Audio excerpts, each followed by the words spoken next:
लोग कहते हैं बेटियों का कोई घर नहीं होता। बेवकूफ़ हैं वो लोग जो ये कहते हैं, क्योंकि बेटियों के बिना कोई घर नहीं होता। Hello friends, welcome to my new blog allrounder Rakhi. तो बेटी दिवस की आप लोगों को बहुत बहुत शुभकामनाएं। Happy daughters day. तो डॉटर्स डे पे मैं आपके लिए ब्लॉग नहीं लाई हूँ। डॉटर्स डे पे कुछ पंक्तियाँ लिखी हुई मैंने बहुत अच्छी आपके साथ शेयर करूँगी। ये नहीं पता ये किसकी लिखी हुई है, लेकिन बहुत ही खूबसूरत लाइन है बेटियों के लिए स्पेशल ब्लॉग। ठीक है ना, तो सुनिएगा।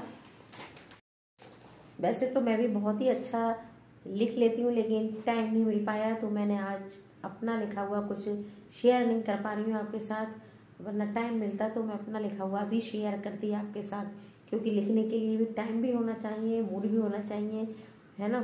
तो सुनिएगा। कहते हैं ससुराल ही बेटी का असली घर होता है।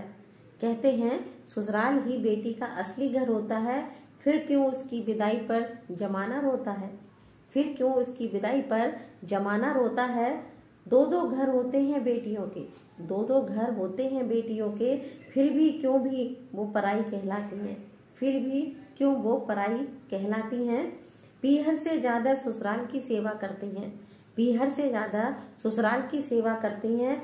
फिर भी जाने क्यों वो ससुराल में बेटी नहीं बन पाती हैं।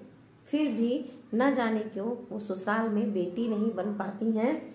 और ये कैसा घर है बेटियों का, और ये कैसा घर है बेटियों का, जहाँ उसकी मर्जी नहीं चलती, जहाँ उसकी मर्जी नहीं चलती। गर गलती से कुछ कह भी दिया, गर गलती से कुछ कह भी दिया तो बदतमीज कहलाती हैं। गर गलती से कुछ कह भी दिया तो बदतमीज कहलाती हैं। कल तक जो जब छोटी छोटी बातों पर घर सर पर उठा लेती थी, कल छोटी छोटी बातों पर जो घर सर पे उठा लेती थी, यहाँ आकर वो खामोश हो जाती हैं। यहाँ आकर वो खामोश हो जाती हैं। जो पानी भी अपने घर में बड़ी मुश्किल से लेकर पीती थी, जो पानी भी अपने घर में बड़ी मुश्किल से लेकर पीती थी, अब वो पूरे घर का खाना भी बनाती है।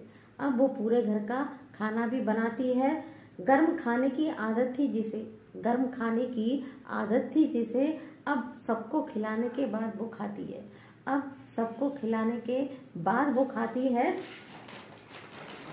छोटा सा दर्द भी सहन ना होता था जिससे, छोटा सा दर्द भी सहन ना होता था जिसे, वो बेटी अब ससुराल आकर बड़े बड़े दर्द छुपा लेती है। वो बेटी ससुराल जाकर अब बड़े बड़े दर्द छुपा लेती है। पता नहीं ये बेटियां अचानक से इतनी बड़ी कैसे हो जाती हैं। पता नहीं ये बेटियां अचानक से इतनी बड़ी कैसे हो जाती हैं। एक प्याज काटते वक्त भी रो रो कर बुरा हाल कर देती थी। एक प्याज काटते वक्त भी रो रो कर बुरा हाल कर देती थी। अब बड़ी बड़ी जिम्मेदारियां भी उठा लेती हैं। अब बड़ी बड़ी जिम्मेदारियां भी उठा लेती हैं। जिस घर से कल तक परेशान हो जाती थी, जिस घर से कल तक परेशान हो जाती थी, आज वहीं 2 दिन जाने के लिए तरस जाती हैं। आज वहीं 2 दिन जाने के लिए तरस जाती हैं। बस फोन पे ही बात हो जाती है, बस फोन पे ही बात हो जाती है।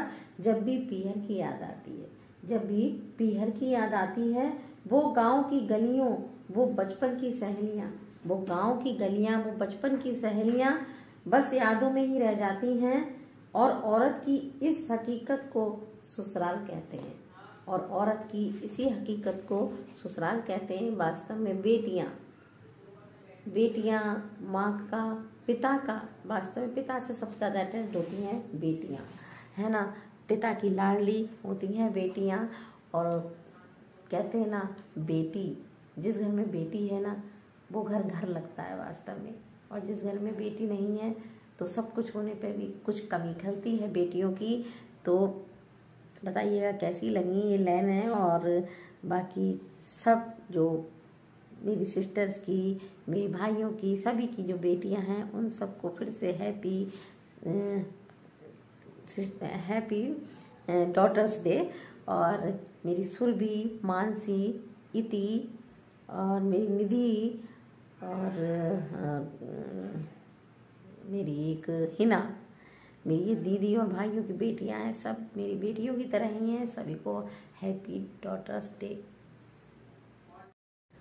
आज डॉटर्स डे पे एक छोटी सी कहानी और सुनिएगा। 5-6 लाइन की है, बहुत ही प्यारी। पिता और बेटी, छोटी सी बेटी, पिता साथ साथ जा रहे थे तो बीच में एक तेज बहाव की नदी पड़ी।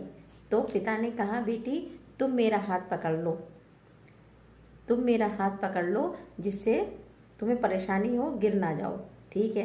तो बेटी ने उत्तर दिया, नहीं पापा, मैं आपका हाथ नहीं पकड़ूंगी, आप मेरा हाथ पकड़ लीजिए। तो पिता ने उससे पूछा, ऐसा क्यों? तो उसने जवाब में, पता है बेटी ने क्या कहा, पिताजी अगर कोई परेशानी मुसीबत आती है ना तो मैं तो आपका हाथ छोड़ भी दूंगी, लेकिन मुझे पता है कि आप मेरा हाथ कभी नहीं छोड़ेंगे, इसलिए आप मेरा हाथ पकड़िए, मैं आपका हाथ नहीं पकड़ूंगी। कितनी खूबसूरत बात इस बेटी ने कही। एक बेटी बहू भी है किसी की और एक बहू बेटी भी है किसी की, ये बात नहीं भूलनी चाहिए। एक दामाद जब बेटी पर हाथ उठाता है तो माँ अपनी बेटी का ही पक्ष लेती है ना। और जब अपना ही बेटा बहू पर हाथ उठाए अगर, तो वो माँ ये कह देती है कि बहू की ही गलती होगी। कितना फ़र्क है बहू और बेटी में।